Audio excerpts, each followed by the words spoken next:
তো আমরা যাচ্ছি এখন রাত্রিবেলা বিশ্ব বাংলা গেটে। এখন বাজে রাত 2টো আর আমরা এখন কলকাতায় হাঁটতে বেরিয়েছি। ওই গানটা আছে না, কলকাতা তুমিও হেঁটে দেখো কলকাতা। তো আমরা হেঁটে দেখছি কলকাতা, বাট সিরিয়াসলি কোনো এনজয় হচ্ছে না, পায়ে ব্যথা ছাড়া আর কিচ্ছু হচ্ছে না।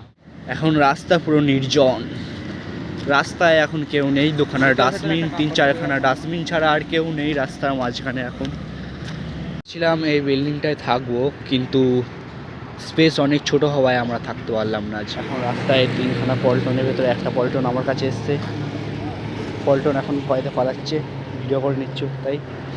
তো আমরা এখন এসে গেছি বিশ্ব বাংলা গেটে, সেই গেট যেটা রাত্রিবেলা এখন আমরা লাইট দেখতে পাচ্ছি না। আমরা এখন বিশ্ব বাংলা গেটের সামনে দাঁড়িয়ে আছি, কিন্তু বিশ্ব বাংলা গেটে এখন আলো জ্বলছে না। তাই একটা বন্ধু টর্চ লাইট জ্বেলে ভালো করে দেখছে, খুঁজে পাচ্ছে না। তো একটা খতরনাক চৌকিদার এখন বিশ্ব বাংলা গেট পাহারা দিচ্ছে।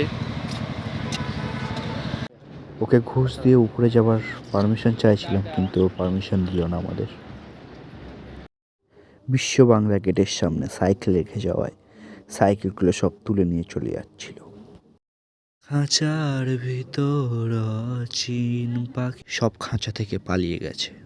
খাজান মেল ট্রেনে আমরা আস্তে আস্তে বাড়ির দিকে রওনা দিই।